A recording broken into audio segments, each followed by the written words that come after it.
Thank you. So now our next speaker will be Mr. Abadia, Deputy Minister of Territorial Planning, Panama. Please. Muy buenos días.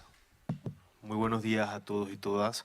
En primer lugar, agradezco a UNIDO First of all, I'd like to thank UNIDO for having organized this event, for inviting us and all participants. I'm here to tell you about my country, Panama, a relatively small country, 4.5 million inhabitants, roughly. 0.04% of greenhouse gas emissions. However, our country is particularly vulnerable to extreme climate events, which is why we need to take urgent measures in order to protect our population and our environment. And as a result, we find ourselves at a significant crossroads, grappling with pressing challenges such as rising housing costs, water scarcity, growing urban inequality, the effects of climate change, and inadequate transport infrastructure. To build more efficient, sustainable, and resilient cities, a holistic approach is imperative. This approach requires a synergistic combination of urban planning, sustainable infrastructure investment, and citizens' participation. It also requires creating an environment that is conducive to private investment and which fosters economic development that benefits all members of society.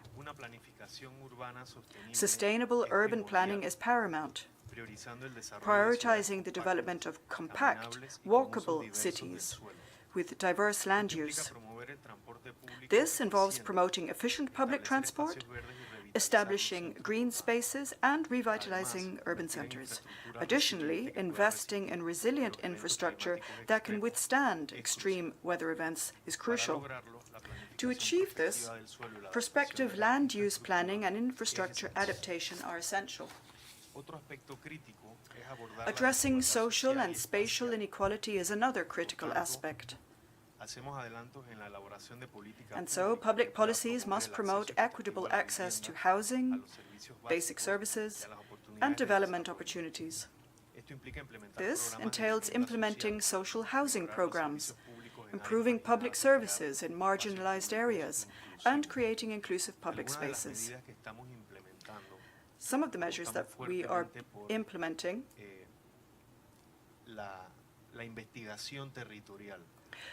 involve territorial research, which gives us a deeper understanding of the land involved, of the territories, in order to better understand changing urban dynamics. Currently, as a result of housing shortages, we face a rising segment of the population which lacks access to proper housing and therefore is forced to live in precarious accommodation, which has an impact not only on the health of these people, but also in terms of protecting our natural heritage.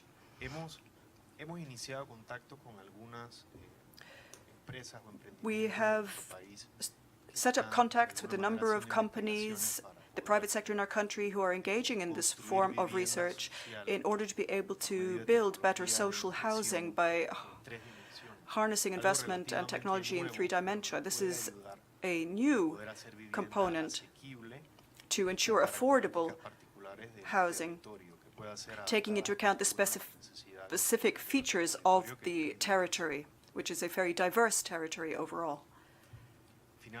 Finally, citizen participation in urban development decision-making is indispensable. Citizens must be active stakeholders in defining priorities and evaluating projects.